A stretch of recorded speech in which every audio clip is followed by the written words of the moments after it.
What if everything we thought we knew about the moon's interior was wrong? For decades, hidden seismic data from the Apollo missions has been sitting, largely untouched. Get ready to have your mind blown as we dive deep into the forgotten whispers from the lunar core, revealing a truth about our closest celestial neighbor you've never heard before. The moon is rumbling, and we're finally listening. Imagine seismic activity far more complex and active than conventional wisdom suggests. This isn't just about rocks, it's about re-evaluating our understanding of the moon itself, based on crucial, overlooked data from the Apollo era. Prepare to see the moon in a completely new light. Delve into the different types of moonquakes detected: deep, shallow, thermal, and artificial.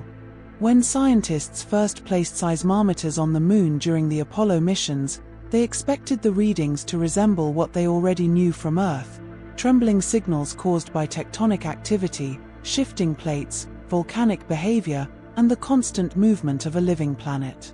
But instead, they discovered a world that echoed in stranger ways, a world whose interior did not stir like Earth's but still managed to release energy in rhythms that were unique, almost foreign. The moon hummed quietly, but its quakes carried long, ringing signatures that lasted far longer than anything recorded on Earth, as if the lunar crust was a bell struck softly in deep space, vibrating for minutes on end. Deep moonquakes became one of the most mysterious patterns of motion recorded under the lunar surface. These quakes originated roughly 700 to 1,200 kilometers below the crust, so deep that nothing on Earth could be compared directly. They occurred in repeating cycles, tied not to shifting plates but to the gravitational dance between the Earth and the Moon. Every time the Moon passed through certain points of its orbit, tidal forces squeezed and stretched its interior enough to trigger tiny, rhythmic tremors. Unlike Earth's quakes, which often result from sudden fractures, these deep moonquakes were gentle but persistent, as though the moon sighed under the steady pull of its partner planet. Scientists noticed that deep moonquakes repeated with astonishing precision, almost like clockwork. A specific region inside the moon would tremble at nearly the same time every month, a level of predictability that does not occur with seismic events on Earth. This regularity suggested the moon still experiences internal stress, even though it lacks tectonic plates or convection currents. The deep interior may be slowly cooling and contracting, creating pressure points that release energy when lunar tides press just right. The series of deep moonquakes offered clues about the moon's internal layering, helping scientists infer where the mantle transitions to deeper materials and how responsive those layers remain after billions of years. Shallow moonquakes, however, presented a completely different picture, much more dramatic, sometimes even violent. While deep quakes were gentle, shallow moonquakes shook the lunar crust with forces equivalent to magnitude 5 earthquakes on Earth, strong enough to damage potential future lunar habitats if they occurred nearby. These quakes happened closer to the surface, within 20 to 30 kilometers, and their origins were less clear. Some came from tectonic-like faults created as the moon cooled and shrank over long timescales, pulling the crust tightly and causing stress that eventually snapped. The energy release could be surprisingly powerful, considering the moon's geologic stillness. The long, ringing signal from shallow moonquakes also fascinated scientists. When a shallow quake hits, the moon's dry, rigid crust doesn't dampen the vibrations the way Earth's moist, fractured crust does.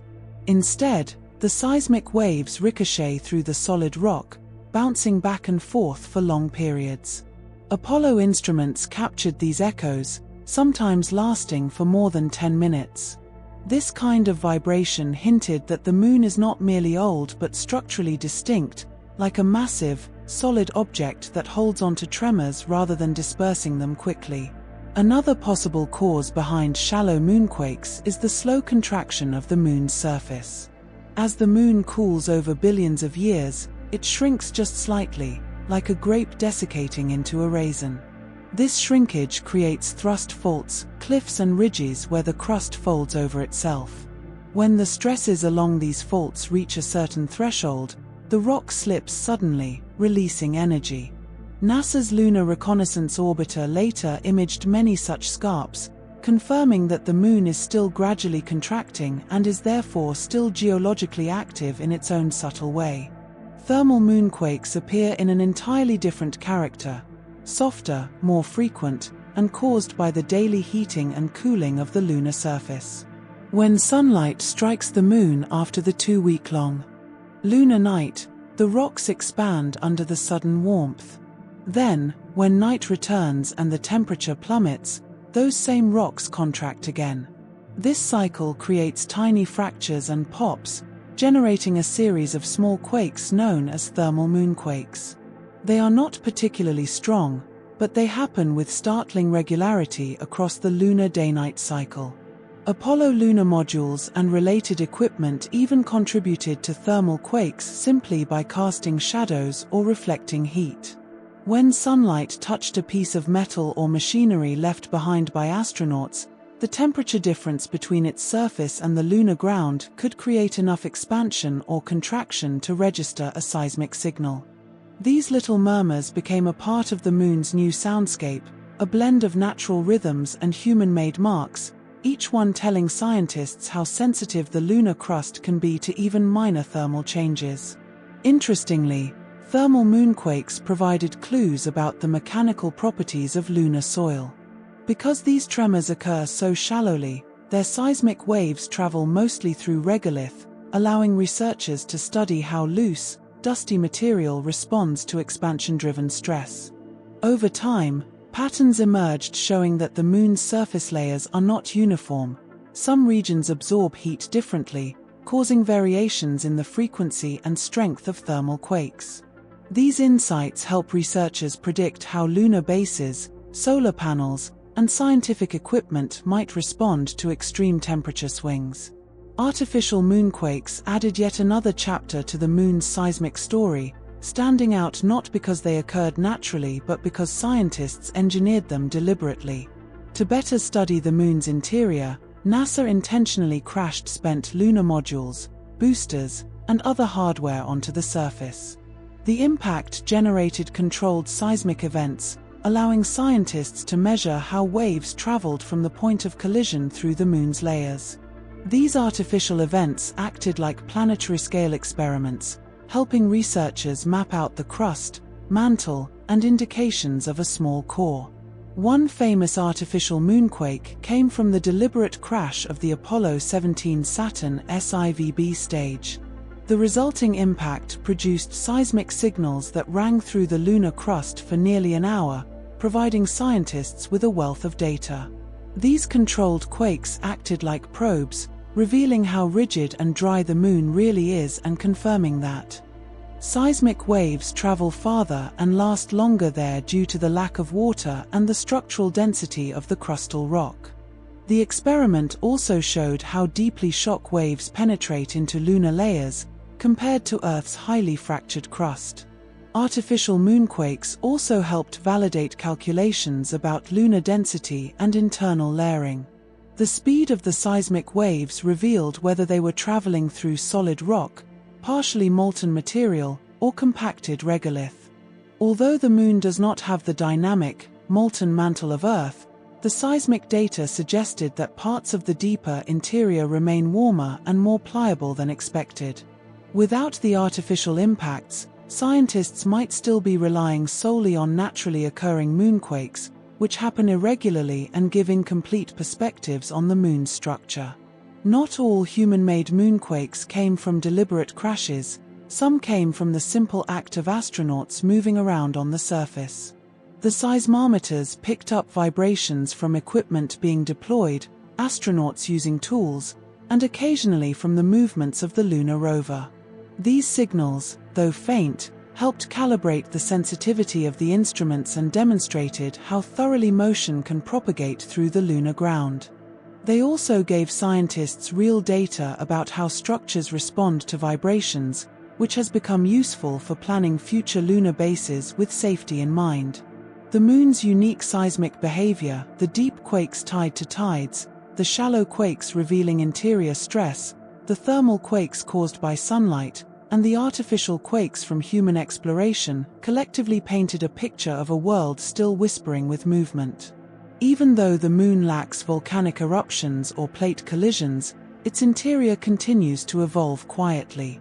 The collection of quake types told scientists that the Moon is not a silent stone in space but a slowly changing world, shaped by cooling, tidal forces, and external influences. Deep moonquakes, despite their gentleness, gave some of the clearest signs of the Moon's internal boundaries. Their repeating cycles implied that regions deep inside the Moon respond predictably to gravitational stress, meaning those layers behave elastically and retain structural memory. This offered clues that the mantle is not entirely rigid but still able to flex, however slightly, under gravitational pull. Such behavior informed models of how the Moon dissipates heat and how its core may interact with surrounding layers. Shallow moonquakes, in contrast, suggested that the crust is far more brittle and dynamic than previously thought.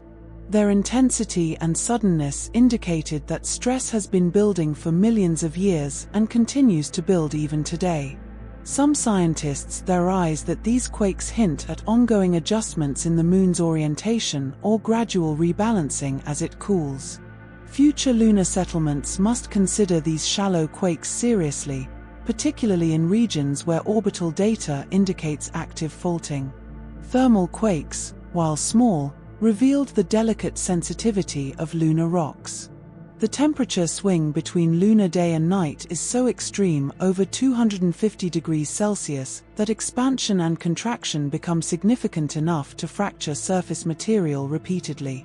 These constant cycles slowly grind the Moon's crust into finer regolith over eons, contributing to the soft, powdery surface astronauts experienced. Understanding these thermal effects helps engineers design materials that can endure such drastic environmental changes. Artificial quakes, being carefully measured and controlled, became the backbone of lunar seismology.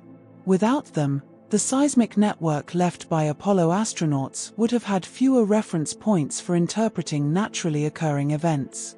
The artificial impacts gave scientists precise timestamps and known energy levels, making them ideal for mapping how seismic waves propagate. Their clarity helped refine models of the Moon's inner layers, providing a framework that natural quakes alone could not offer. Together, these quake types showed that the Moon is not geologically dead but slowly active.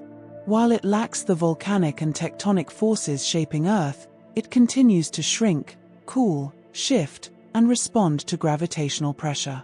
This ongoing activity, though subtle, means that the Moon's interior has not fully settled.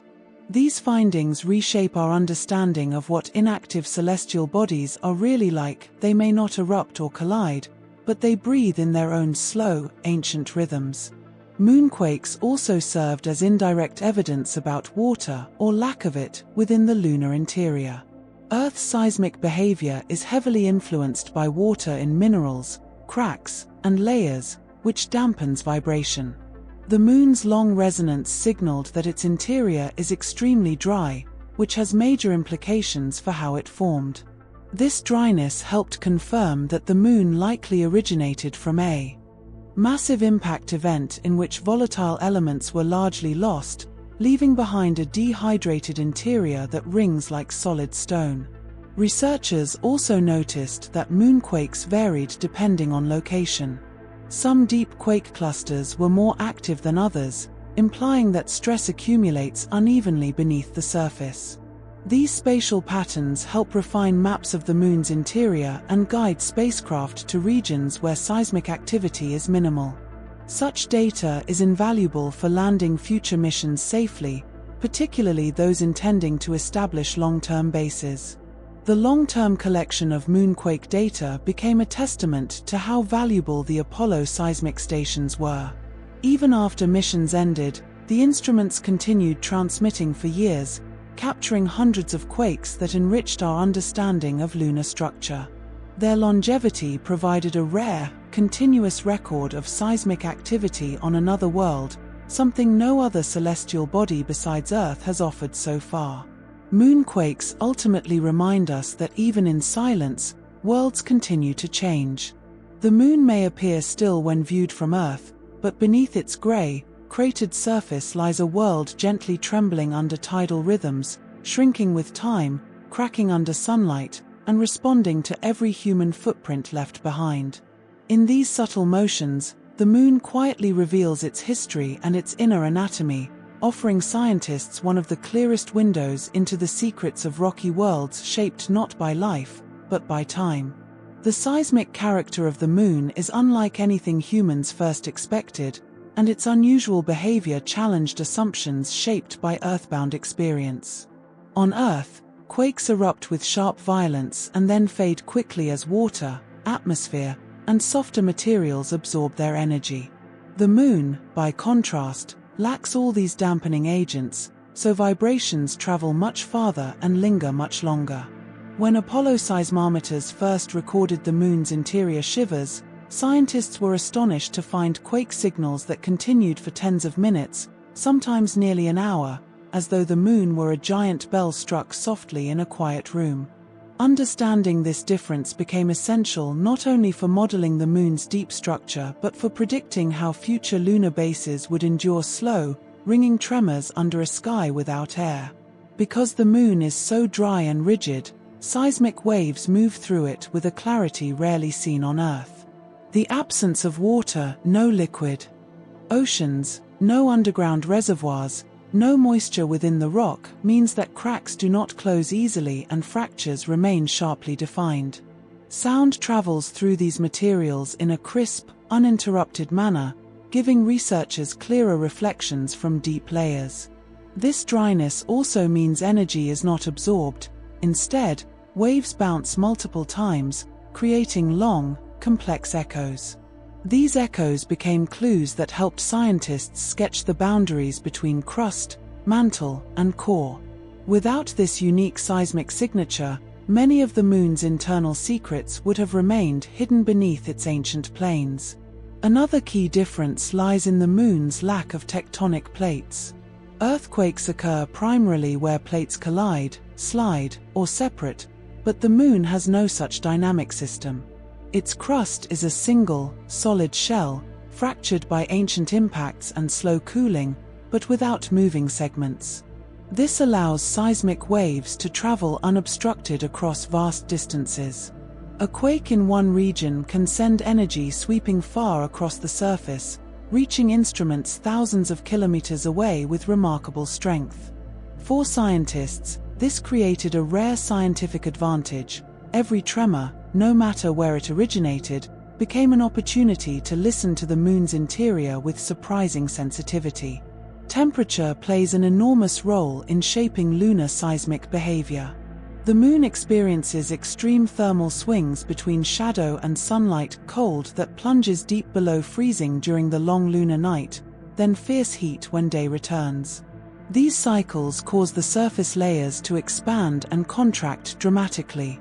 On Earth, surface temperature changes rarely produce measurable quakes because the atmosphere moderates heat flow. But on the moon, the temperature difference penetrates deeply and rapidly, creating widespread thermal stresses. These stresses build until the rock shifts, cracks, or resettles with tiny, sharp pops.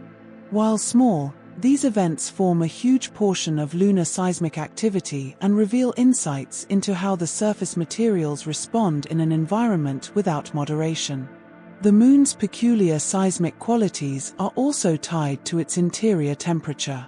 Compared to Earth, the moon's internal heat has mostly dissipated. Its core is small, and its mantle is much cooler. This means seismic waves traveling through the moon reveal a world frozen in time, where ancient processes have slowed to near stillness. Understanding the thermal state of the moon allows scientists to reconstruct its evolutionary history, how it cooled, how its crust thickened, and whether volcanic activity persisted longer than expected.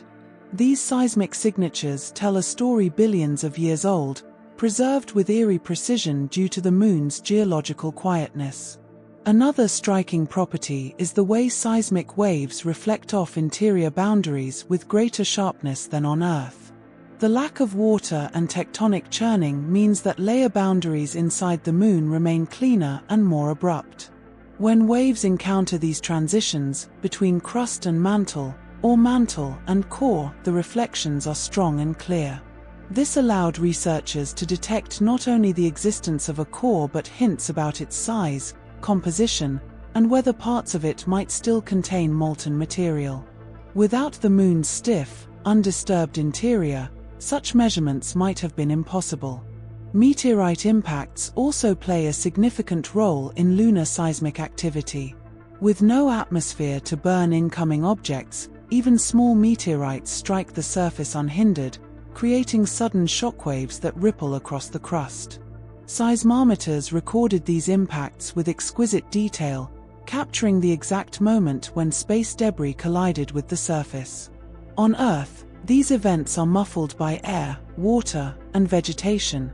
On the Moon, they ring clearly.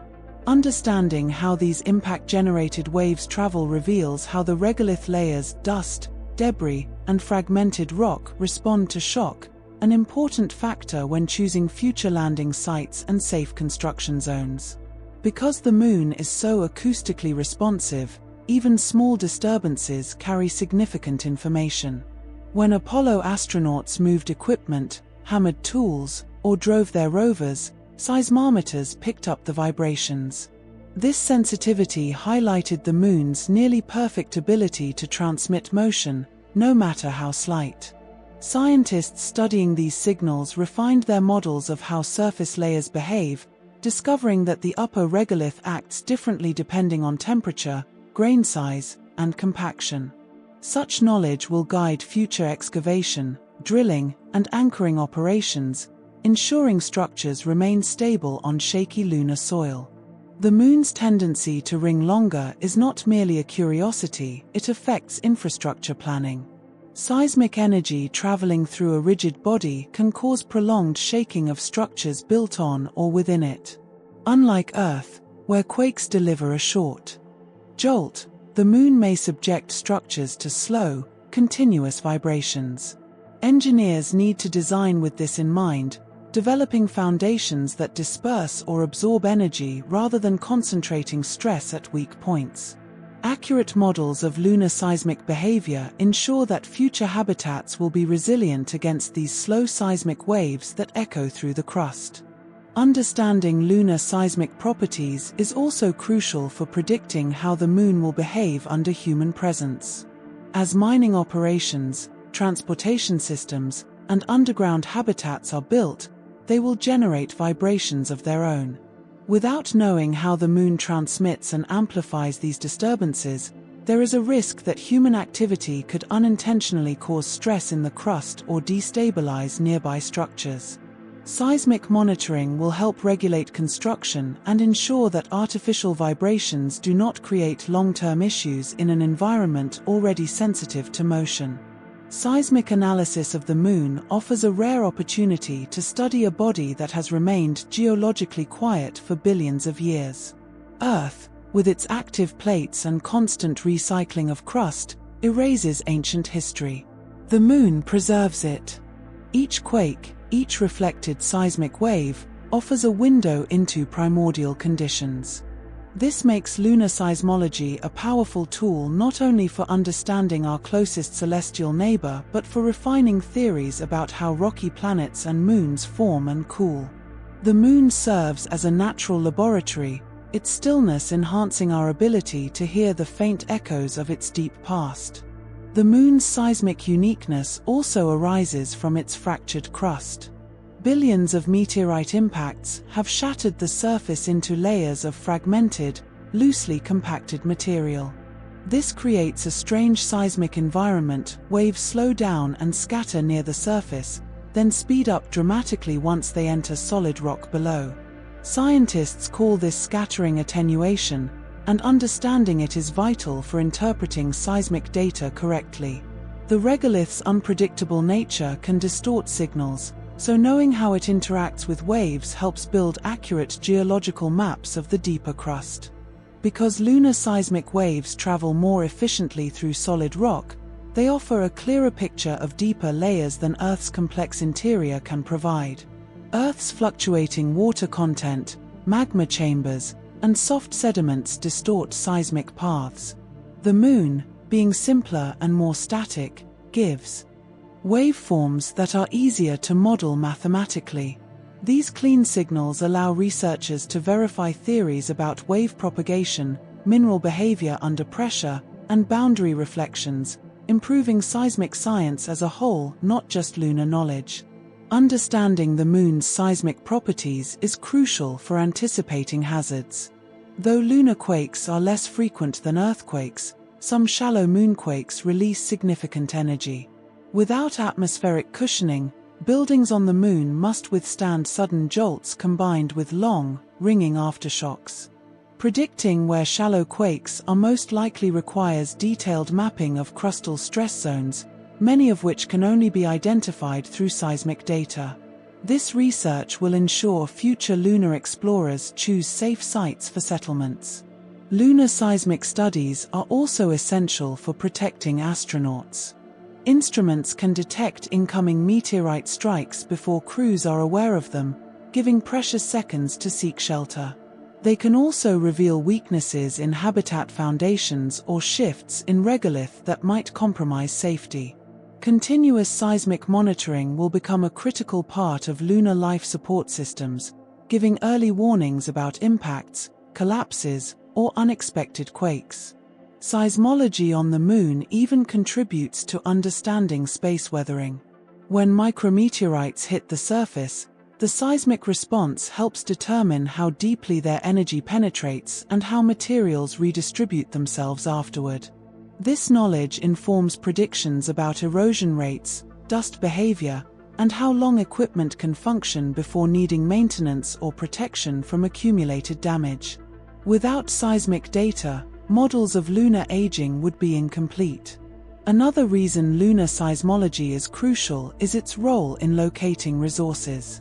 Waves traveling through different minerals behave differently, allowing scientists to identify buried lava tubes, thick basalt layers, or regions with higher metal content. These features could host ice, minerals, or stable sheltering environments. Using seismic methods to map subsurface structures will be essential for supporting long-term colonization and scientific research. The differences between lunar and terrestrial seismic behavior also help improve planetary exploration across the solar system. By understanding how quakes propagate through dry, airless, waterless bodies, scientists can better interpret seismic data from Mars, asteroids, or icy moons like Europa. The Moon serves as a baseline for understanding how environments without Earth-like buffers influence the movement of energy. The lessons learned echo outward to every rocky world we may one day study or explore.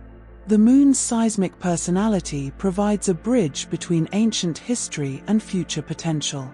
Its quakes trace the remnants of past impacts, cooling phases, and internal evolution, while also shaping the conditions humanity will face as it steps into long-term lunar habitation.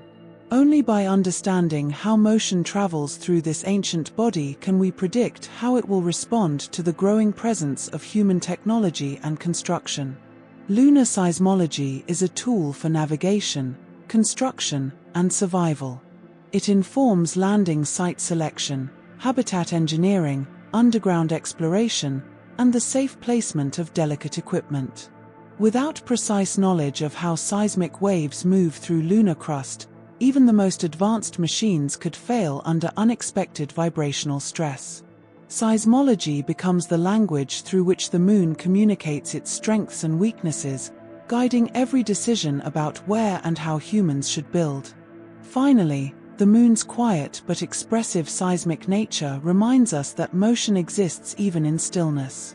Understanding its unique behavior is crucial because it reveals the deeper truth that the Moon is not a dead world but a slowly breathing, softly shifting one. Its tremors are faint whispers of cosmic history and gentle warnings for the future. Through them, we learn not only how the Moon works but how to coexist with a world that speaks through vibrations instead of wind, water, or life. When scientists first placed seismometers on the Moon during the Apollo missions, they expected to find a world whose tremors behaved somewhat like Earth's: short, sharp, and quickly absorbed. Instead, the very first artificial impacts generated a signal so strange that many researchers initially thought the instruments were malfunctioning. When the upper stages of the spacecraft or other deliberate impactors struck the lunar surface, the seismic waves did not fade within seconds. They spread outward slowly, resonating through rock that seemed eager to transmit every vibration with remarkable clarity. The signal continued for tens of minutes, in some cases nearly an hour, giving rise to the poetic description that the Moon rang like a bell, though the reality was more complex and far more scientifically revealing.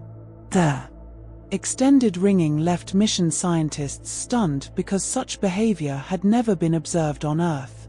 Here, our planet's interior is rich with fluids, sediments, and soft materials that rapidly absorb seismic energy. Earth's quakes are chaotic jolts that taper off quickly as water and molten regions swallow the shock. The Moon, however, is almost entirely dry and extremely rigid, so the energy that enters its crust has nowhere to go but deeper inward, bouncing off internal boundaries and refracting through layers without being dampened. This created a sustained trembling that illuminated its interior structure with exceptional clarity, like shining a slow-moving flashlight through translucent stone.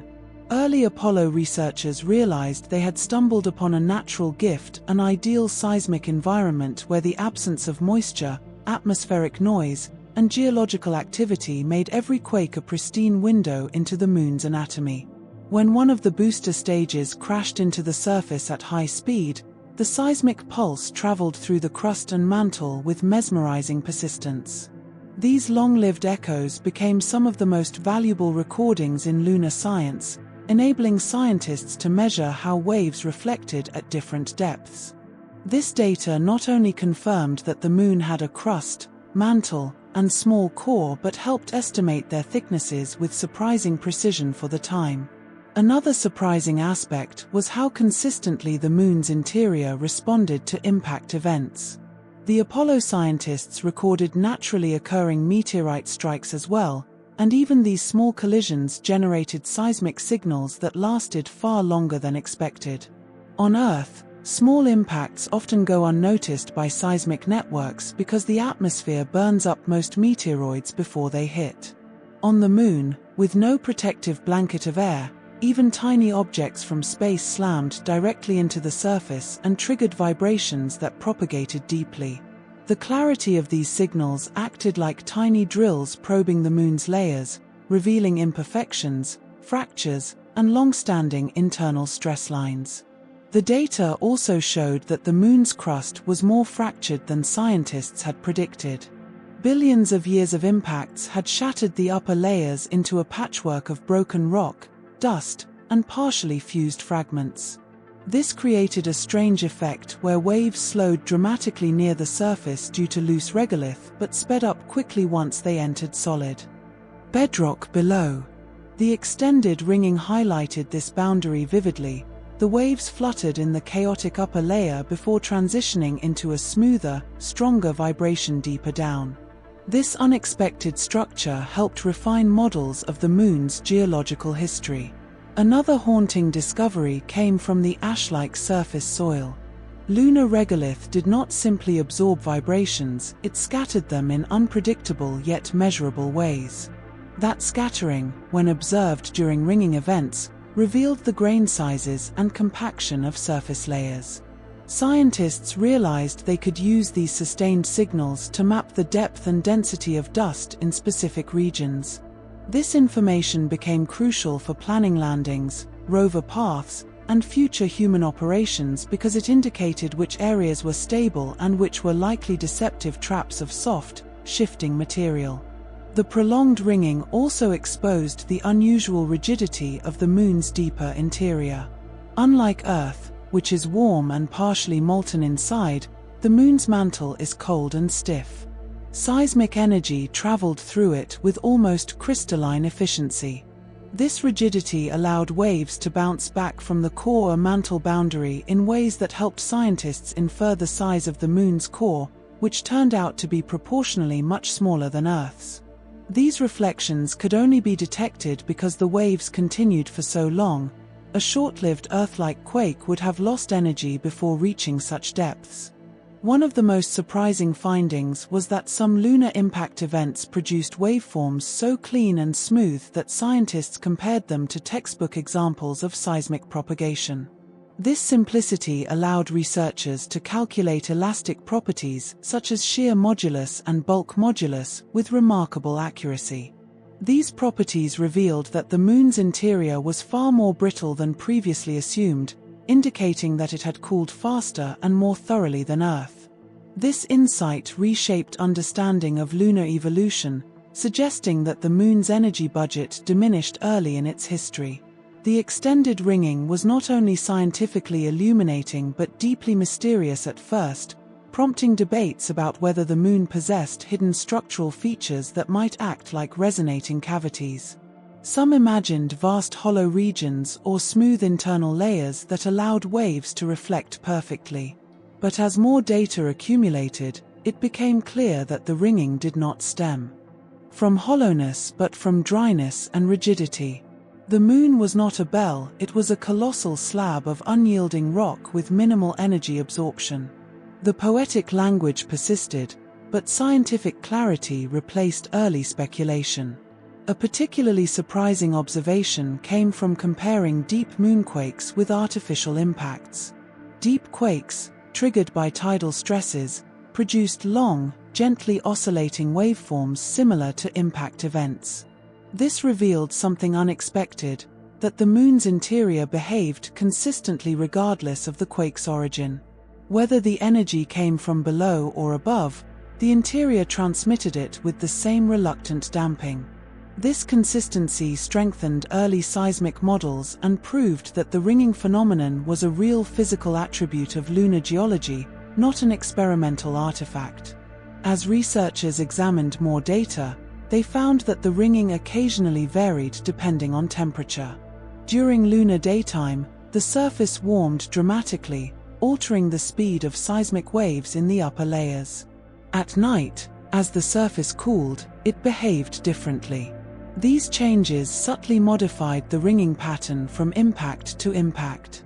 Scientists realized they could use these variations to estimate the thermal gradients within the upper crust. This was an unexpected bonus. Extended ringing allowed not only structural mapping but also temperature profiling of shallow regions. Meteorite impacts during the night further enhanced the strangeness of lunar seismic data. With the surface frozen solid, impacts generated slightly sharper waveforms that bounced more efficiently. This created ringing signals even cleaner than those recorded during the day. This pattern confirmed that temperature-driven fracturing and expansion affected seismic behavior significantly. Such fine distinctions would have been impossible to detect without the unusually long-lasting vibrations that the Moon so generously offered. The ringing phenomenon also allowed detection of subsurface layering previously unknown to science. As waves reverberated through the Moon's interior, they encountered subtle transitions, zones where rock density changed slightly or where ancient lava flows had once carved hidden pathways. These boundaries reflected or refracted waves differently. Because the vibrations persisted so long, instruments could capture several cycles of reflections, enabling scientists to triangulate the positions of these buried features with surprising detail. Some of these layers hinted at early volcanic activity, now cold and silent. Perhaps one of the most intriguing realizations was that extended seismic ringing provided the first strong evidence that parts of the Moon's core might be partially molten. Seismic waves behaved differently when passing through or reflecting off molten material versus solid. The long-lasting nature of the vibrations allowed scientists to observe these differences clearly. This revealed that the Moon's core, though tiny, was not wholly solid. This contradicted earlier theories that the Moon had cooled completely billions of years ago and suggested a more complex thermal evolution. The prolonged ringing also provided a new tool for studying crustal thickness variations. Because waves continued to bounce inside the Moon like echoes in a vast cavern, scientists could observe when the vibrations changed character after reflecting off crust or mantle boundaries. By comparing the timing and strength of these changes across different impact sites, they mapped variations in crustal thickness across the near side of the Moon. These thickness maps later correlated with surface features such as basins, mountains, and ancient lava plains, revealing deeper connections between surface geology and interior structure. Another early surprise was how sensitive the ringing made the seismometers to distant events. On Earth, quakes fade quickly, and only large ones propagate globally. On the Moon, even minor impacts on the far side generated signals strong enough to reach instruments on the near side. This global sensitivity allowed Apollo seismologists to record far more events than expected, building a robust dataset that extended far beyond what mission planners anticipated. The Moon's willingness to transmit motion became a scientific treasure, turning every nook of its surface into a potential seismic source. The unusual ringing also demonstrated the importance of building lunar habitats with awareness of prolonged vibrational stress rather than short jolts. Future engineers realized that structures might endure long, low-frequency shaking that could subtly weaken joints over time. The extended oscillations would not topple structures outright but might gradually fatigue materials. These insights forced a rethinking of lunar construction standards and highlighted the need for deeper foundations, flexible joints, and vibration-resistant anchoring systems. The ringing phenomena gave scientists their first accurate estimates of how fast seismic waves traveled through different lunar materials. By studying how long certain frequencies persisted, they could infer the attenuation properties of rock types inside the Moon. This allowed them to create detailed models of mineral content, density, and grain size even deep below the surface. Such precision was unprecedented for another celestial body and gave researchers a new framework for interpreting seismic data from future missions or other planets. The extended vibrations also revealed that some regions of the Moon acted almost like acoustic mirrors. Certain areas reflected waves more strongly than others, suggesting pockets of denser or smoother rock. These reflections helped identify places where ancient impacts had melted and re-solidified material into glassy structures. Such formations provided clues about the Moon's violent past and helped predict how shockwaves might behave during modern operations like landings, drilling, or construction. The ringing phenomenon highlighted a contrast between near-side and far-side seismic behavior. The near side, with its large basaltic plains, transmitted seismic energy differently from the heavily cratered far side. Scientists used this contrast to refine theories about asymmetric heating during the Moon's early history and how internal convection patterns may have varied between hemispheres. Without the long-duration signals, these differences might have remained undetectable. The early findings also taught scientists how to distinguish between different types of seismic events with high confidence. Because ringing preserved subtle differences in waveforms, researchers could identify whether a tremor came from a meteorite impact, a shallow moonquake, a deep tidal event, or an artificial disturbance. This classification system became vital for analyzing thousands of recorded events, turning a bewildering dataset into a coherent narrative of lunar activity. Over time, the extended ringing became more than just an oddity, it became a powerful diagnostic tool that shaped our entire understanding of lunar geology. The Moon's unusual seismic properties acted like a slow, deliberate storyteller, drawing clear lines through its crust, mantle, and core, and offering scientists a patient guide to its deep and ancient secrets. Without this ringing, much of what we know about the Moon's interior would remain in shadow, and our plans for future exploration would rest on guesswork rather than deep listening. With the gentle hum of modern processors working through data older than many of the scientists studying it, the story of the Apollo seismic tapes begins to breathe again, slowly, like an artifact thawing from a long lunar night. Decades ago, astronauts placed instruments on the moon that quietly listened to every tremor, tap, and distant echo, storing the signals on magnetic tapes that would later degrade and fall into partial obscurity. Now, with techniques far beyond what the engineers of the 1970s could have imagined, researchers feed this ancient audio of the moon into algorithms capable of teasing out patterns hidden beneath layers of noise, restoring clarity where static once ruled. It feels almost like recovering a lost language and hearing it spoken aloud for the first time. As these tapes are digitized, every pulse of seismic energy becomes a candidate for enhancement, and one of the earliest miracles of modern processing is its ability to reconstruct missing fragments. Old analog recordings often suffer from dropouts, broken places in the magnetic signal where time simply goes silent. But now, AI doesn't merely interpolate, it estimates the shape of the lost waveform based on the surrounding context, rebuilding what once vanished. It's still a careful process, built on probability rather than certainty, yet the results are astonishingly faithful, like restoring a damaged painting without inventing new details. In these revived traces, scientists hear footsteps, lambda vibrations, meteoroid impacts, and the slow settling of lunar crust with newfound sharpness. Beyond noise reduction and signal reconstruction, another profound gift of AI has been its ability to reinterpret the physics encoded in these recordings. Old analyses sometimes simplified waveforms because the computing power of the era forced scientists to ignore subtler features. Today, with machine learning trained on global seismic datasets, researchers can detect the faint secondary and tertiary echoes that ricochet through the moon's fractured interior. These once-buried waves help reconstruct the geometry of deep crustal layers and reveal the behavior of material under lunar conditions. It feels as if the moon is finally allowed to speak in full sentences rather than clipped whispers. The transformation becomes even more dramatic when AI models learn not from Earth-based assumptions but from the moon's own seismic signature.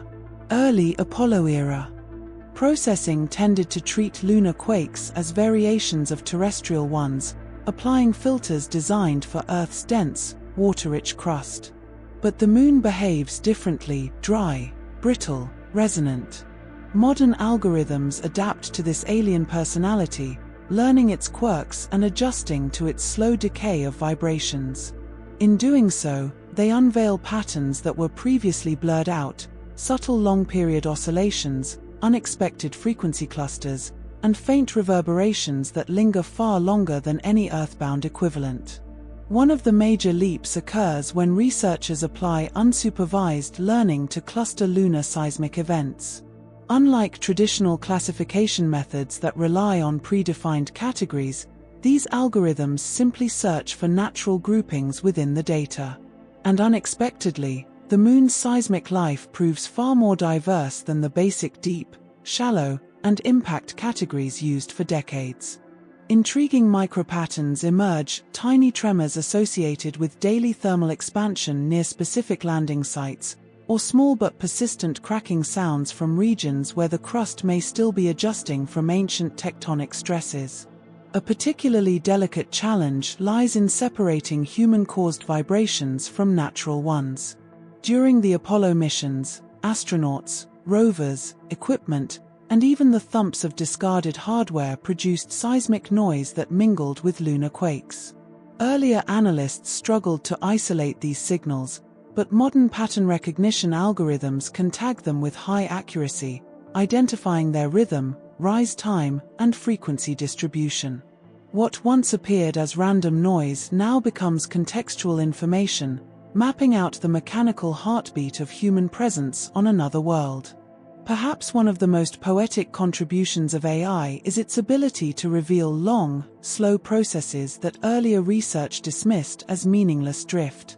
By tracking slight shifts in timing between quakes across different stations, algorithms detect creeping adjustments in the moon's crust, almost like the slow settling of a house after centuries of silence.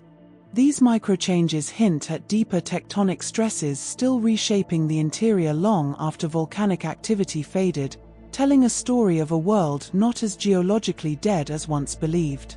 Signal enhancement also brings surprising clarity to meteoroid impacts. The Moon is constantly struck by small objects, and the Apollo instruments recorded many such collisions, but earlier processing methods blurred their signatures. Now, with high-resolution filtering, scientists can tell more precisely where an impact occurred, how deep the crater likely formed, and even estimate the velocity of the incoming object. This information not only enriches lunar science but also helps refine models of impact risks for future lunar bases. Another breakthrough arises when modern seismic inversion algorithms reconstruct the propagation paths of waves deep inside the Moon. These methods, computationally impossible during the Apollo era, allow scientists to model how vibrations travel through layers with different densities and temperatures. The revived Apollo data now serves as input for these simulations, uncovering new details about the size and consistency of the lunar core and mantle. Some features, once debated, finally gain clarity, like the presence of a partially molten boundary layer that had long been hinted at but never seen clearly. The digitization effort itself is a monumental task, but with automated tools, researchers can now process thousands of hours of recordings in a fraction of the time once required. This acceleration allows for new experiments, reanalyzing the Moon's seismic record under different assumptions, running iterative refinements, and testing alternative interior models. Each pass reveals nuances missed before, giving scientists a fuller, deeper portrait of the lunar interior. In the restored waveforms, scientists discover quiet signals that sit below the older noise floors, faint tremors that may mark small thermal contractions or microfractures. These tiny events, though modest, help paint a detailed map of mechanical stresses across the lunar crust. Knowing where the Moon cracks and why becomes essential for future infrastructure planning, as the stability of landers, habitats, and underground structures depends on these insights. The enhanced data also reshapes our understanding of how temperature affects lunar materials. Using AI to track seasonal and daily variations in seismic activity, researchers find that certain regions expand and contract more dramatically than previously assumed. These patterns influence the design of future lunar foundations, ensuring that buildings won't warp or tilt as the extreme temperature cycles press and release the ground beneath them. AI-driven denoising further reveals the character of artificial impacts, events caused by spent rocket stages intentionally crashed into the Moon to create calibration signals. With clearer readings, scientists refine models of how shock waves travel through regolith and bedrock, improving our predictions of how natural impacts behave. It's as if the echoes of human exploration, once muddled and fading, now return as clean, crisp markers to guide future science. Some of the most fascinating discoveries arise when AI re-examines the ringing behavior that the Moon is famous for. Earlier, scientists observed long-lasting reverberations but struggled to map their decay accurately. The revived datasets show that the ringing isn't uniform. Different regions resonate at different frequencies depending on local geological structure. These differences help identify pockets of fractured rock, buried lava flows, and ancient impact scars hidden beneath the surface. As researchers continue peeling back layers of noise, they uncover hints of seismic events that don't fit traditional patterns, enigmatic tremors with unusual harmonic structures. These may represent new categories of lunar quakes, possibly linked to deep crustal features or interactions with the Moon's small but complex tidal forces. AI doesn't solve the mystery outright, but it highlights anomalies that spark new lines of inquiry. The revival of Apollo seismic data becomes even more powerful when paired with modern computational models of lunar heat flow. By correlating quake timing with thermodynamic cycles, scientists identify places where heat may still escape from the interior. These findings challenge older assumptions that the Moon's heat engine was fully dormant, suggesting that slow cooling continues to shape its internal stress. Advancements in AI also allow for cross-referencing between different Apollo stations in ways previously impossible. Sophisticated time alignment tools synchronize recordings with microsecond-level precision, enabling triangulation of quake origins with far greater accuracy. These refined coordinates help map fault lines and fracture networks with detail that early mission scientists could never achieve. As the data becomes clearer, researchers notice subtle asymmetries between the Moon's near-side and far-side seismic behavior. Such differences, long theorized, were once too faint to confirm. Now, AI-enhanced analysis captures them with confidence, showing that the far side's thicker crust alters wave propagation in measurable ways. This deepens our understanding of why the two hemispheres evolved so differently. Even the humblest vibrations, tiny tremors caused by thermal snapping of surface rocks at sunrise, gain startling clarity in the restored dataset. By studying their frequency and distribution, scientists learn about the physical properties of surface materials, including how they fracture, expand, and fatigue. This knowledge helps in designing tools and equipment that must operate reliably under lunar environmental stress. The revival of these recordings also inspires completely new research questions. For instance, by detecting previously invisible low-frequency waves, scientists reconsider the possibility of deep mantle anomalies or iron-rich structures. These inquiries weren't feasible when the data was clouded by static. Now they become vibrant avenues for exploration. Perhaps the most transformative shift comes from the way AI democratizes access to the Apollo seismic archive. What was once niche, technical data now becomes easier to interpret and visualize, allowing broader participation from researchers across disciplines. Geophysicists, data scientists, planetary scientists, and even students find it possible to analyze and experiment with lunar seismic signals. As this revitalized knowledge spreads, it fuels new mission planning. Future lunar seismometers will be designed with lessons learned from Apollo's restored data, using sensitivity ranges and configurations optimized for the Moon's unique seismic personality. The ghosts of the old recordings guide the hardware of tomorrow. Ultimately, the breathing of new life into Apollo's tapes is more than a technical achievement, it is an act of resurrection. The Moon's old signals, once fading into magnetic decay, now re-emerge as a clearer, fuller voice. Each restored waveform provides another brushstroke in an evolving portrait, allowing humanity to hear the deep, patient rhythms of a world we once believed silent. When scientists begin the careful work of reanalyzing faint lunar seismic signals, the first tool they reach for is often adaptive noise cancellation, a method far more flexible than anything available during the Apollo era. It listens to the background hum of each seismic station, learning its typical patterns, thermal creaks, instrument drift, electrical interference, and then subtracts those signatures from the raw data. This subtraction is dynamic rather than fixed, meaning the filter evolves as the station's noise behavior changes through lunar day and night cycles.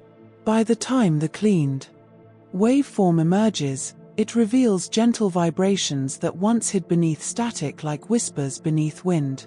A second critical technique is multi-resolution wavelet analysis, a method that breaks seismic signals into components of different scales. Instead of treating a quake as a single waveform, wavelets allow scientists to view it as overlapping signatures, fast spikes, slow oscillations, intermediate hums, each representing different layers of the Moon's interior. In the Apollo era, filtering often blurred these details, but wavelets preserve them, isolating crucial features that would otherwise be lost. The result is a much clearer view of how energy disperses through fractured rock and dusty regolith. Another powerful tool, matched filtering, uses reference waveforms to search for hidden patterns. If scientists know the typical shape of a shallow moonquake or a thermal quake, They can sift through hours of noisy recordings to find faint echoes matching those templates. Matched filtering is so sensitive that it can detect signals previously buried far below the noise floor, making it possible to identify tiny quakes that early researchers didn't even know existed. It's almost like tuning a radio to catch a station that was always broadcasting but never quite audible. To improve sensitivity even further, researchers apply beamforming, an approach that combines data from multiple seismic stations to focus on a specific region of the Moon. The technique delays and aligns recordings so that signals from the target location reinforce each other while irrelevant vibrations cancel out. Even with only a small Apollo network, beamforming extracts surprising clarity from distant quakes, revealing their arrival angles and travel paths through the lunar interior. This method, once impossible on early computers, now runs efficiently on modern hardware. Modern scientists also make extensive use of blind source separation, particularly independent component analysis, ICA. This algorithm attempts to untangle mixed signals recorded simultaneously, maybe a shallow moonquake overlaps with distant thermal crackling or instrument noise. ICA treats the mixture as a mathematical puzzle, separating each ingredient into its own distinct waveform.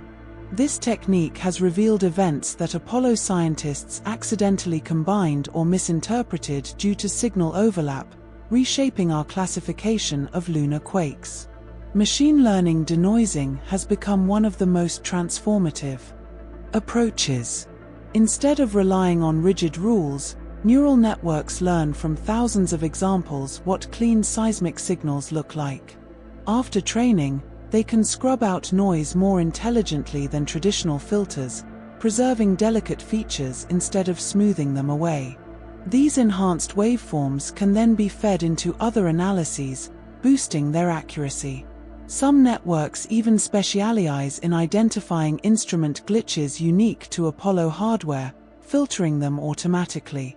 Spectral decomposition offers another layer of insight by separating signals based on frequency bands. Scientists examine how energy is distributed across different frequencies, discovering hidden low-frequency components that reveal long-wavelength resonance deep inside the crust.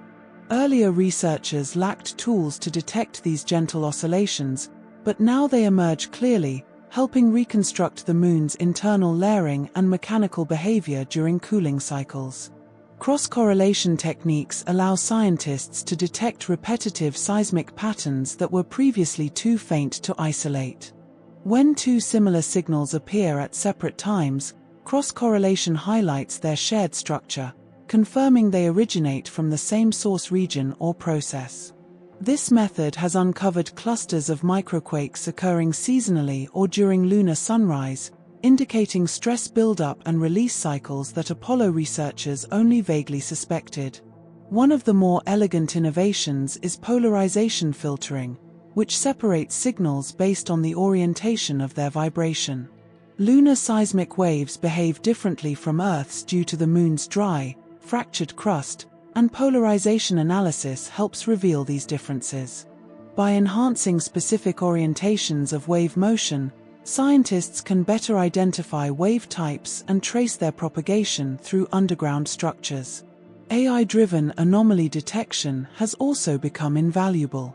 Rather than looking for known signal types, anomaly detectors search for waveforms that differ markedly from typical patterns. These unusual signals might represent exotic moonquakes, meteoroid impacts, or unexplained geological processes. In some cases, events previously dismissed as noise turn out to be legitimate seismic phenomena missed by traditional methods. Recursive deconvolution is used to sharpen blurred waveforms by removing echoes caused by instrument imperfections or surface scattering.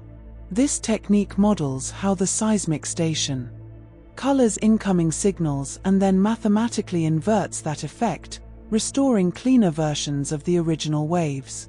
With deconvolution, the true onset of a quake becomes clearer, which is essential for precisely calculating distances and source mechanisms. Bayesian inference techniques add another layer of refinement by estimating seismic parameters like wave speed or attenuation with probability distributions instead of single values. The Apollo data often contains uncertainty, but Bayesian models embrace that uncertainty, producing more realistic interpretations. These methods allow scientists to update their understanding iteratively as more signals are reanalyzed. Time-frequency transforms, such as the Hilbert-Huang transform, reveal nonlinear changes in seismic signals that traditional Fourier analysis misses. They show how frequencies evolve over time, helping distinguish between quakes that begin sharply and fade slowly versus those with more complex internal modulation. This distinction offers clues about the materials the quake passed through. Gaussian process regression helps reconstruct missing or corrupted sections of historical recordings. Instead of inventing random replacements, this method predicts the most statistically likely waveform based on surrounding structure. This is crucial for Apollo tapes damaged by magnetic decay or mechanical wear, allowing researchers to restore large portions of usable data. Deep learning segmentation tools automatically label different parts of a waveform: arrival phases, reverberations, secondary echoes, saving countless hours of manual interpretation. Each segment, once identified, can be studied more precisely, revealing subtle differences between moonquake types and confirming the unique ringing decay patterns characteristic of the lunar crust. Advanced stacking techniques combine dozens of similar events into a single, amplified signal. This method reduces random noise by averaging it out while preserving the consistent features of the true quake. Stacked signals reveal details too faint to see individually, offering refined views of how waves propagate through the moon's interior layers. Physically informed neural networks blend machine learning with known planetary physics. These networks don't just guess patterns, they follow physical rules about wave propagation, density, and elasticity. When analyzing old Apollo data, they outperform traditional models by respecting the moon's unique environment, preserving realism while enhancing clarity. Sparse recovery algorithms take advantage of the fact that moonquake signals are often simpler than earthquakes. By assuming the waveform is composed of only a few significant components, these algorithms efficiently extract those meaningful parts from noisy backgrounds. This approach has revealed structurally important echoes that were too faint for detection with older filtering. Kalman filtering plays a quiet but essential role in tracking gradual shifts in instrument baselines. Apollo seismometers drifted due to temperature changes, aging components, and lunar environmental conditions. Kalman filters continuously adjust for these drifts, stabilizing long-term data so faint trends can emerge clearly. Monte Carlo simulations assist in testing the reliability of detected signals. By generating thousands of hypothetical noise variations, scientists evaluate how confidently a faint signal stands out from randomness. This method ensures that discoveries identified in reprocessed Apollo data are not illusions of statistical flukes. Modern seismic tomography uses computational power unimaginable during Apollo's time. With refined inputs from denoised data, tomography models reconstruct internal structures with far higher resolution. These images reveal features like variations in regolith thickness, buried impact melt pockets, and differences in crustal cracking between regions. Frequency-dependent attenuation analysis studies how different frequencies lose energy as they travel through the moon. Modern techniques can separate absorption effects from scattering effects, revealing whether the lunar crust's damping is due to inherent material properties or fracturing. These insights refine our models of the moon's long-term cooling. Ambient noise correlation, something impossible during Apollo due to limited computing power, now extracts useful information from the moon's ever-present background vibrations. By correlating random noise between stations, scientists effectively create virtual seismic sources, mapping regions that never experienced a strong quake during the Apollo mission.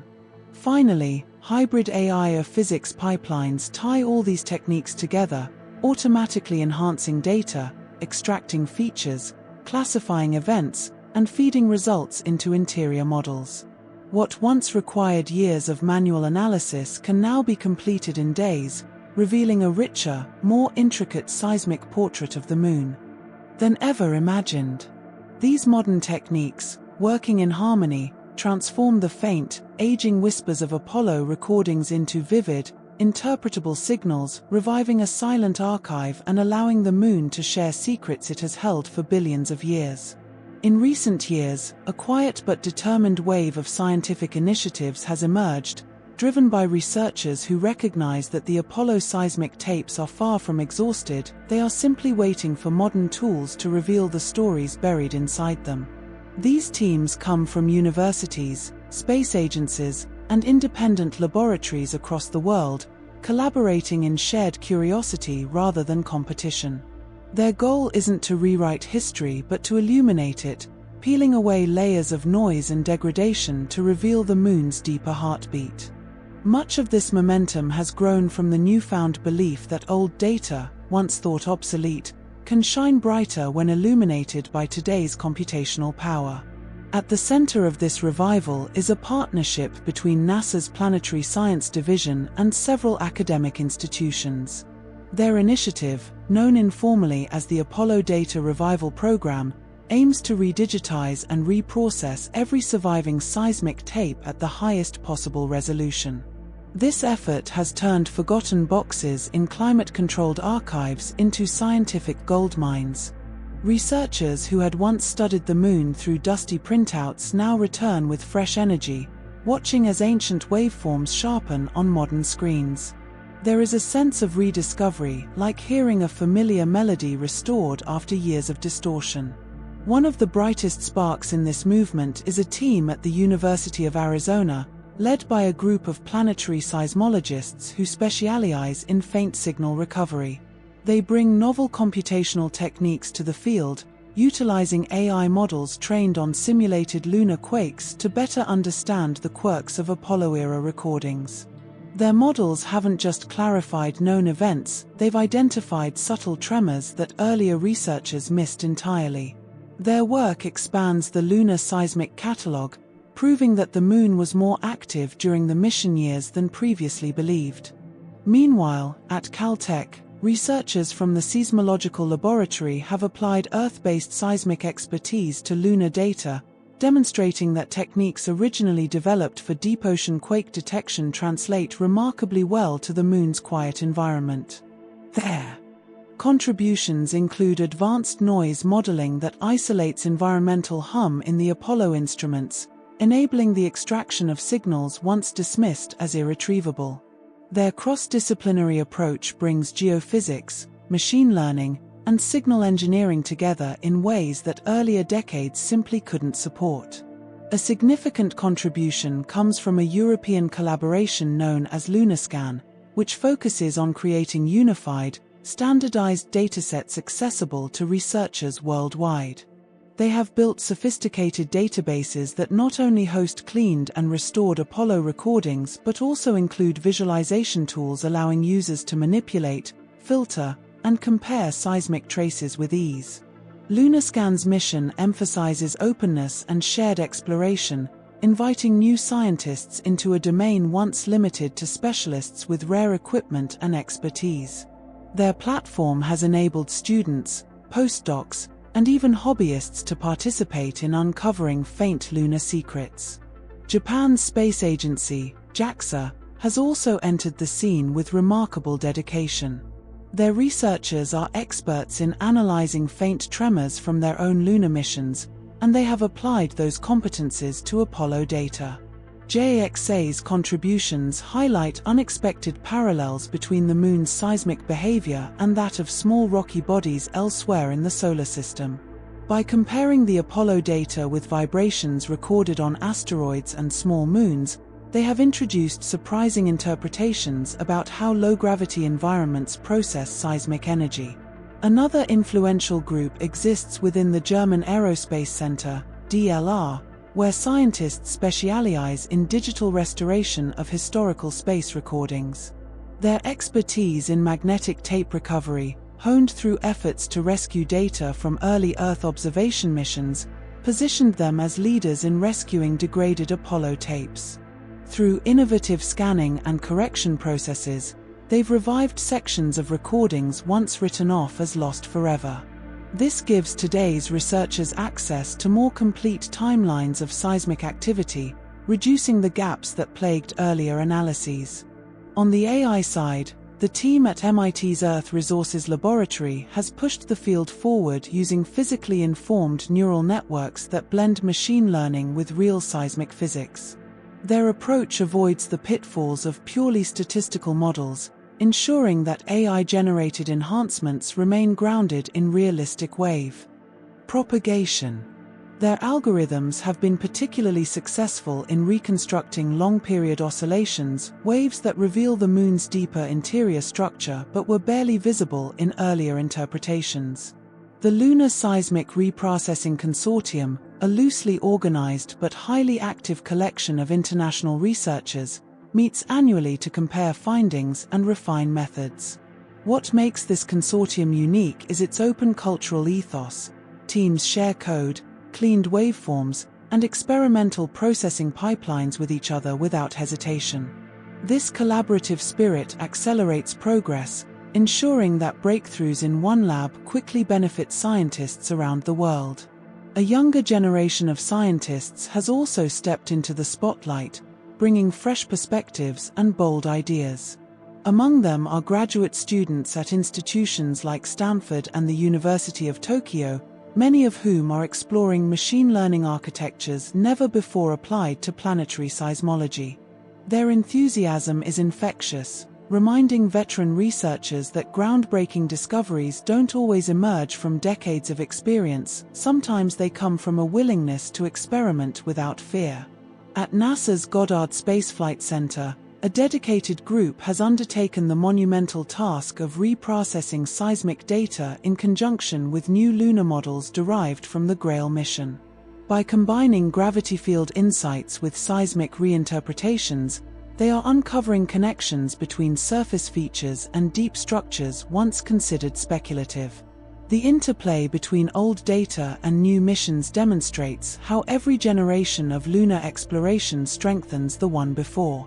The Apollo Next Generation Sample Analysis Program, ANGSA, though focused primarily on physical lunar samples, has indirectly fueled seismic research by inspiring renewed interest in re-examining all older lunar datasets. Their success in extracting fresh insights from decades-old soil and rock samples has become a symbolic reminder that time does not diminish scientific value, it simply asks for better tools. Independent researchers and private institutions have also joined the effort. Companies specializing in signal processing have begun to collaborate with academic teams, offering advanced filtering algorithms originally developed for underwater acoustics and radar systems. These tools, when adapted to lunar seismology, reveal details in Apollo recordings that traditional methods could not touch. Their participation reflects a growing recognition that planetary science is no longer the exclusive domain of government agencies. The involvement of data ethicists and digital archivists ensures that the restoration process respects the integrity of the Apollo recordings. They help document every transformation made to the data so that future generations can trace how modern algorithms shaped the revived waveforms. This transparency safeguards scientific trust, ensuring that the enhanced recordings serve as reliable sources rather than speculative reconstructions. A particularly ambitious initiative comes from the University of British Columbia, where researchers have developed synthetic Apollo simulations. These recreate what the original seismic signals would have looked like without noise, degradation, or transmission distortions. By comparing real recordings with these synthetic benchmarks, scientists can measure exactly how much information was lost and how much can still be recovered. Interest has also surged among researchers involved in planning future lunar missions. They understand that every marginal improvement in Apollo data directly shapes the design of new seismometers, network configurations, and deployment strategies. The work of reanalyzing old signals doesn't just satisfy curiosity, it lays the foundation for the next era of lunar exploration, when a global seismic network may reveal the Moon's interior in exquisite detail. Even archaeological scientists have stepped in, treating Apollo tapes as cultural artifacts requiring preservation. Their involvement highlights a broader appreciation that these recordings represent not just scientific data but human history, echoes of a time when humanity first reached beyond Earth. Restoring them is an act of respect as much as a scientific endeavor. In parallel, historians of science are documenting the resurgence of interest, interviewing early Apollo-era seismologists and comparing their methods with modern techniques. Their accounts show how dramatically the field has evolved, demonstrating that revisiting old data can be as revolutionary as collecting new data entirely. Groups focused on open science have created community-driven repositories where cleaned seismic datasets are freely available. These platforms encourage cross-disciplinary exploration, enabling computer scientists, statisticians, and engineers to study lunar signals even if they have no background in geophysics. This diversity of perspectives accelerates innovation and leads to creative solutions that traditional approaches might never have considered. Collaborative hackathons and workshops centered on the Apollo seismic revival have become regular occurrences. These events attract a wide variety of participants who experiment with advanced algorithms, visualization tools, and novel interpretations. Informal yet productive, these gatherings often produce insights worth publishing, demonstrating that breakthroughs sometimes emerge from relaxed environments rather than formal laboratories. Institutions such as the Lunar and Planetary Institute, LPI, have taken on a supportive role, hosting symposia, distributing resources, and coordinating communication among research teams. Their involvement creates a sense of unity around the global effort to breathe new life into Apollo recordings. A dedicated subgroup studying meteoroid impacts uses the revived data to update models of lunar impact frequency. Their work is essential for future lunar habitats, which must be designed with accurate risk assessments. This branch of research demonstrates how reprocessing historical data has practical implications for human survival beyond Earth. Another team focuses on long-term lunar thermal behavior, using AI-enhanced recordings to track seasonal cracking and expansion. Their findings influence engineering choices for structures that must endure extreme temperature cycles. As a result, even faint signals from half a century ago shape the architecture of future lunar bases. At ETH Zurich, a group of computational geophysicists is pioneering ultra-high-resolution inversion models that reconstruct the Moon's interior with precision unimaginable in the 20th century. Their simulations rely heavily on cleaned Apollo waveforms, showing how deeply intertwined old and new science have become. Finally, the collective spirit of these global initiatives forms a narrative larger than any individual researcher or institution. It is a reminder that science is cumulative, that data recorded in the analog era can become newly powerful when interpreted through modern minds and modern tools. Together, these teams are not merely revisiting history, they are unlocking a deeper, clearer portrait of the Moon, revealing a world still filled with untold stories waiting to be heard. In the reanalyzed lunar seismic data, one of the most intriguing emerging patterns is the appearance of ultra-long air period vibrations that seem to hum quietly beneath the more obvious moonquake signatures. These oscillations were always present but were previously smeared into the noise floor, invisible to early analog equipment. Now, with modern enhancement techniques, they surface like faint ripples beneath a still pond. Their persistence suggests a deep resonance within the lunar mantle, perhaps even shaped by the ancient thermal state of the Moon. They do not behave like ordinary echoes, and their slow, deliberate pulse raises questions about how energy is stored and released inside such a cold, rigid world. Another anomaly that has caught researchers' attention is a subtle clustering of microseismic events occurring not randomly but in seasonal patterns tied to the Moon's slow day-night cycle. When lunar dawn stretches across certain regions, thermal stresses awaken the crust, sending out tiny tremors that resemble soft crackles of expanding rock. Yet the reprocessed data shows that these tremors begin earlier than expected, sometimes hours before sunlight touches the surface. This suggests that subsurface layers react to changing temperatures long before they affect the upper regolith, implying greater thermal sensitivity than previously believed. It opens the door to new models of how heat migrates through fractured terrain. Scientists have also uncovered peculiar double-peaked signatures in some shallow quakes, as if the initial rupture produces a secondary, delayed pulse that follows it like a shadow. Early researchers thought these might be instrument glitches, but modern filtering confirms they are real geophysical features. The most compelling theory is that some parts of the lunar crust contain thin, partially detached slabs that vibrate independently after the primary shockwave passes. This layered behavior paints a more complex picture of lunar geology, revealing a world whose crustal architecture behaves in ways subtly different from Earth's.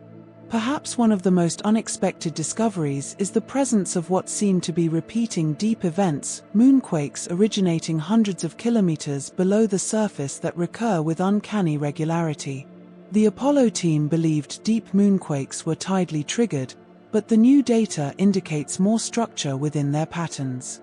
Some sequences appear to arise from the same fault zone but shift slightly over years, almost as if sliding deeper or interacting with regions of differing temperature or composition.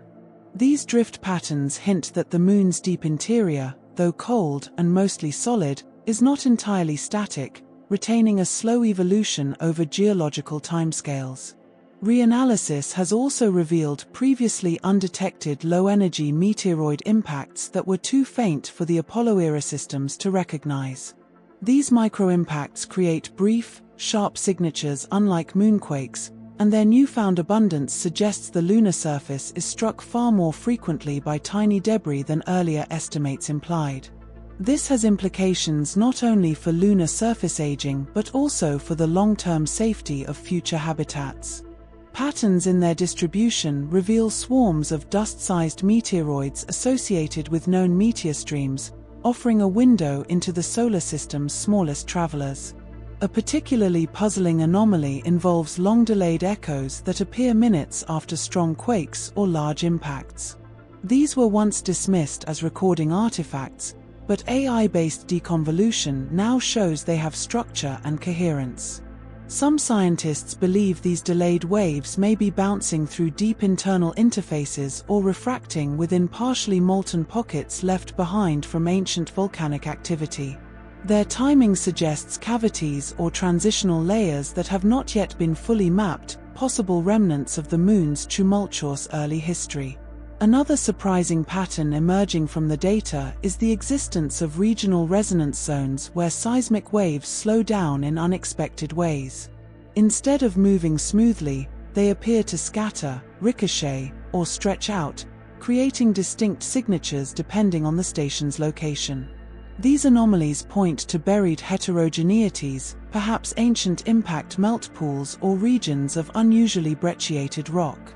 Their discovery helps refine maps of subsurface structures, giving scientists better insights into how ancient collisions shaped the Moon's present-day crust.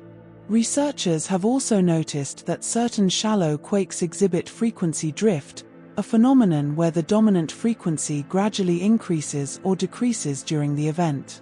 On Earth, such behavior can indicate changes in the rupture speed or complexity of the fault system. On the Moon, the drift hints at localized heating or frictional effects occurring during the quake. This is surprising because the lunar crust, being drier and more brittle than Earth's, was not expected to generate such dynamic variations. It suggests the possibility of microstructures or mineral phases that respond uniquely under stress. Some anomalies emerge from data segments that seemed hopelessly noisy in the past. Once enhanced with modern denoising algorithms, these segments reveal faint background tremors that persist continuously for hours or even days. These background vibrations are too subtle to be traditional moonquakes, and their origin remains mysterious. They may be linked to the moon's interaction with the solar wind or to slow relaxing motions deep within the crust. Their faint persistence has sparked debate about whether the moon possesses a low-level, ever-present seismic breathing that went unnoticed for decades. AI-assisted pattern recognition has also found correlations between certain shallow quakes and distant deep events. While the two types were once considered unrelated, there is now evidence suggesting that the release of deep tidal stress may subtly influence crustal fissures far above. These relationships are weak but statistically significant, indicating a possible coupling between distant parts of the moon's interior. This interconnectedness hints that the moon's rigid body still moves in complex, distributed ways rather than behaving like a set of isolated layers. Even more enigmatic are the quasi-sinusoidal patterns detected in certain thermal quakes. Instead of producing sharp, erratic spikes, these events seem to vibrate in smooth, wave-like cycles, as though a buried structure oscillates repeatedly before settling. This has led some to speculate that regions of the lunar crust may contain trapped slabs or suspended blocks that rock gently in place when heated, echoes of ancient geological processes long frozen in time. These rhythmic tremors are unlike anything recorded during Apollo's operational years. One anomaly drawing particular excitement is a set of extremely high-frequency bursts embedded within shallow quakes. These bursts last mere milliseconds but stand out as crystalline spikes after modern filtering is applied. They may represent tiny grain boundary fractures or the rapid snapping of brittle mineral veins. Their existence suggests the moon's crust retains microstructures far more delicate and fracture-prone than earlier models assumed. Another emerging pattern involves phase distortions in certain seismic arrivals. When waves pass through regions of varying density, they typically shift predictably, but some of the newly uncovered distortions do not match any known geological configuration. They imply the presence of small, highly irregular structures, perhaps voids, tunnels of fractured rock, or clusters of unusual mineral composition. These microanomalies could be remnants of past volcanic conduits or ancient thermal vents now long dormant. Deep inside the lunar mantle, reanalyzed data has revealed slow-drifting frequency bands that hint at changes occurring over decades. These variations are subtle but measurable, suggesting that the moon's interior may be cooling and contracting in ways that slightly modify seismic wave behavior. This process would be exceedingly slow, but over 50 years of seismic data allow scientists to witness a faint glimpse of geological evolution in real time. Another anomaly arises from a peculiar asymmetry in seismic wave speeds between the near side and the far side of the moon. While scientists have long suspected such differences due to crustal thickness variations, the new data reveals sharper contrasts than anticipated. Certain wave types travel noticeably faster through far-side regions, hinting at variations in mineral composition or rock porosity that were previously underestimated. This deepens the mystery of why the moon's two hemispheres differ so dramatically. Researchers have also detected occasional silent quakes, events that produce clear ground displacement but surprisingly weak seismic signals. These may involve slow-slip mechanisms where rock shifts gradually rather than breaking suddenly. If confirmed, it would mark the first evidence of slow-slip behavior on a world with no water to lubricate its faults, challenging assumptions about how such processes operate. Another compelling anomaly involves abrupt waveform truncations seen in some meteoroid impacts. Modern reprocessing reveals that these truncations are not recording errors but genuine disruptions in seismic propagation, as if waves are being partially absorbed or redirected by buried structures. This could indicate areas of unusual density or composition, perhaps large boulders, melt blocks, or even pockets of compacted regolith formed by ancient landslides. AI clustering algorithms have identified distinct families of moonquakes that were not recognized as related before. These clusters share subtle waveform characteristics that earlier scientists could not detect. Identifying them reveals new fault systems and structural alignments beneath the surface, especially near ancient Maria basins. These insights help reconstruct the Moon's tectonic history in greater detail. One of the more exotic anomalies is the emergence of faint harmonic overtones riding atop certain deep moonquakes. These overtones imply multiple internal reflections occurring in confined zones, perhaps within partially solidified regions of the mantle. Their existence suggests that some pockets of the Moon's interior may retain different mechanical properties than their surroundings, offering a rare glimpse of ancient thermal remnants. Another pattern surprising researchers is the presence of microdelays in wave arrivals that correlate with lunar orbital position. While extremely subtle, these delays hint at tiny gravitational effects, possibly interactions between tidal stress and internal structure that shift wave speeds ever so slightly. Though not yet fully understood, they may help refine models of how the Moon's interior flexes under Earth's gravitational pull. Thermal quakes also show an unexpected behavior. In some regions, their amplitude decreases over the course of the lunar day, while in others it increases.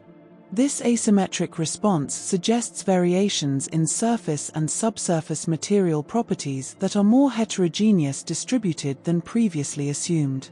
Such differences provide clues about how different regions cooled and fractured over billions of years. Another anomaly involves waveforms that appear to split into multiple paths, arriving as diverging branches of the same signal. This splitting indicates internal boundaries that refract or scatter energy in unusual ways. These boundaries might represent ancient layers of impact ejecta buried deep below the surface, geological bookmarks of catastrophic events in the Moon's past. One particularly mysterious pattern is a series of ultra-faint, rhythmic pulses detected during lunar nights. These pulses recur with astonishing regularity but do not match any known seismic process. Some scientists propose that they may represent thermal contraction patterns deep within the crust, while others suspect they could result from interactions between the lunar surface and solar wind plasma flows. Their exact origin remains an open question. Another finding involves an unexpected correlation between seismic noise levels and the Moon's position within Earth's magnetotail. During these times, the lunar surface is shielded from solar wind, altering electrostatic conditions. The reanalyzed data reveals a corresponding drop in certain background vibrations, suggesting a delicate interplay between external space weather and internal seismic behavior. Finally, the synthesis of all these anomalies forms a picture far richer and more intricate than the Apollo scientists could have imagined. The Moon is not a silent, frozen relic but a world that continues to move, crack, echo, hum, and whisper beneath its still exterior. The newly uncovered patterns do not merely add details, they rewrite the texture of lunar seismicity, revealing complexity where once only simplicity was assumed. Each anomaly is a reminder that the Moon still holds countless stories, waiting patiently in old recordings for the right tools and the right curiosity to bring them into the light.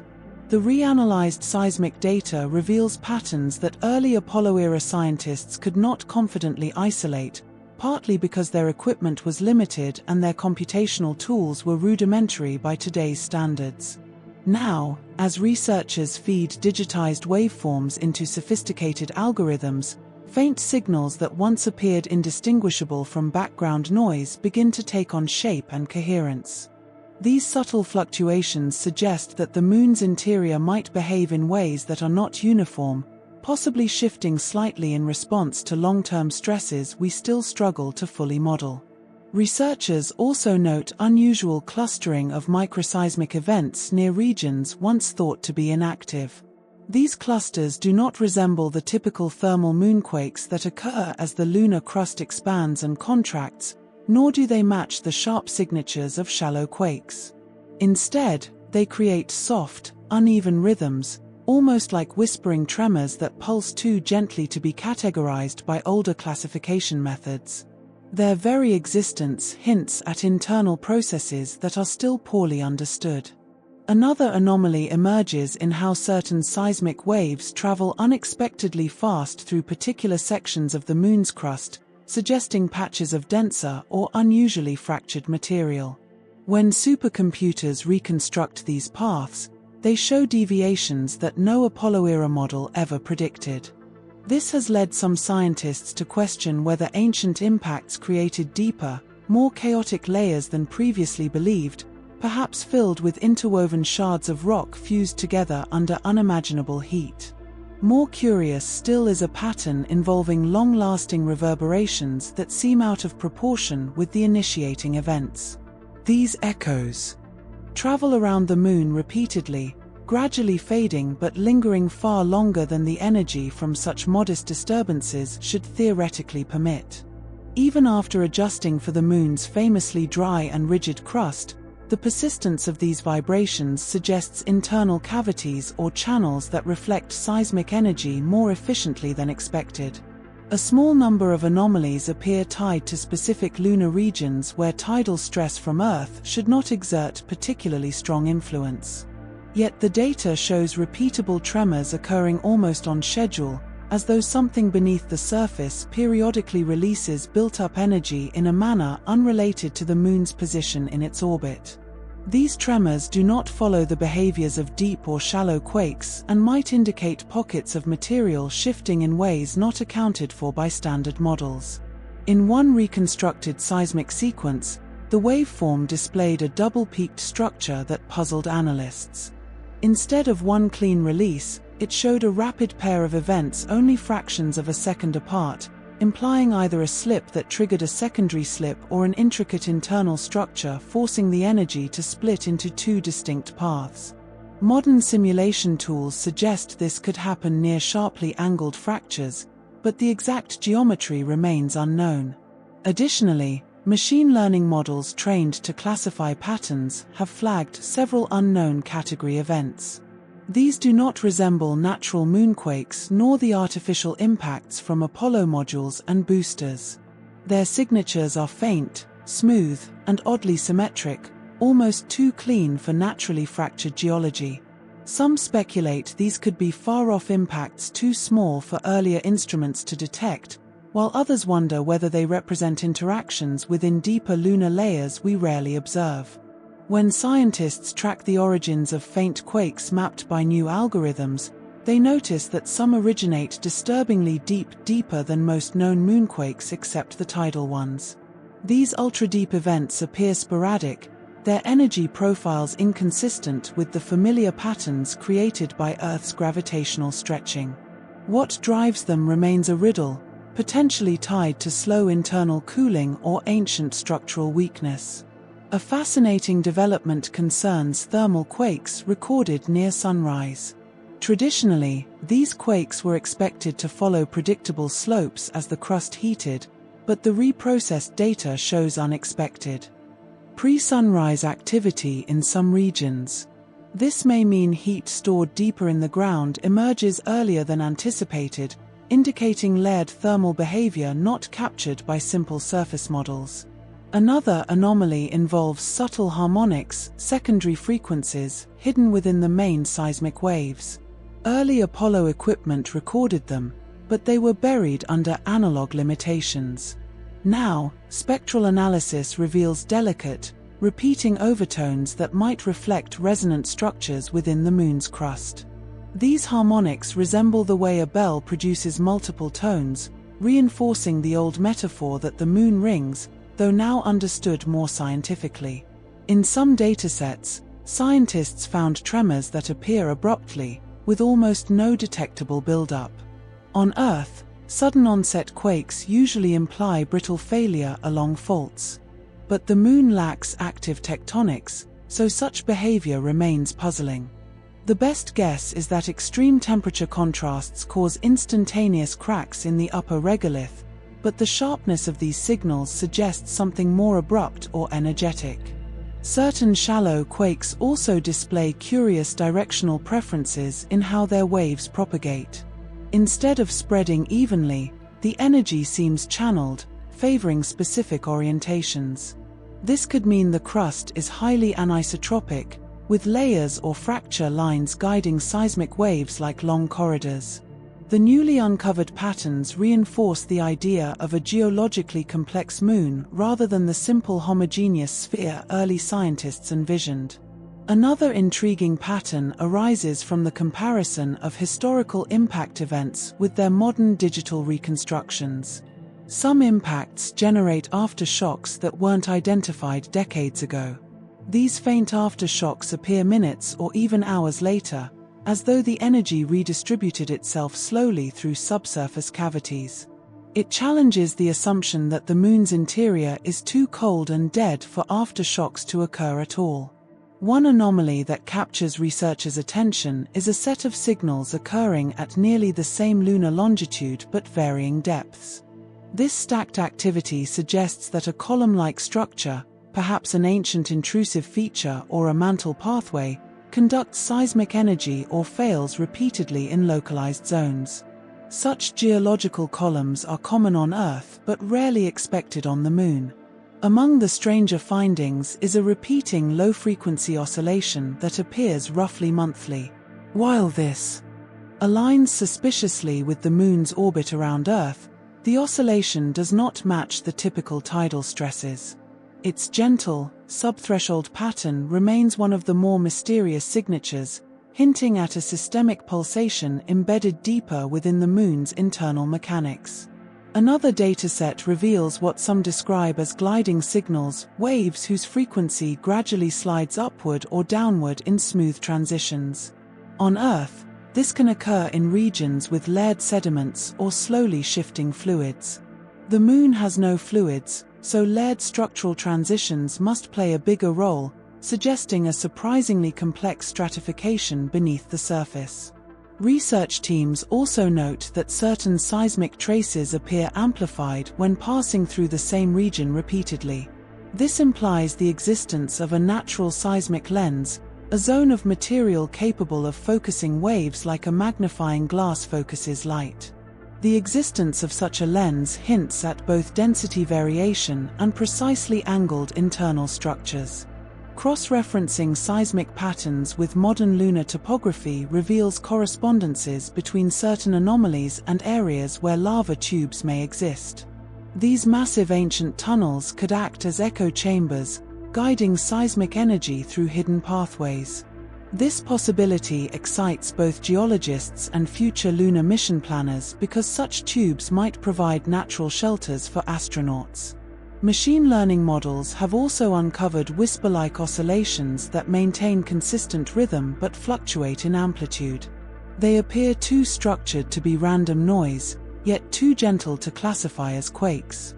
Some hypothesize that these could be micromotions caused by micrometeorite dust settling into cavities, though the behavior remains speculative. Surprisingly, reprocessed data has identified rare but distinct reverse polarity events, where the waveform seems inverted compared to traditional quake signatures. This inversion suggests that certain deep layers behave in unusual compression-tension patterns, flipping the waveforms in ways that require rethinking long-held assumptions about the Moon's mechanical properties. Another anomaly is the discovery of minute delays between primary and secondary waves in some quakes, delays much longer than models predict. This means that the subsurface may contain extremely fractured layers or pockets of loosely packed regolith deeper than expected.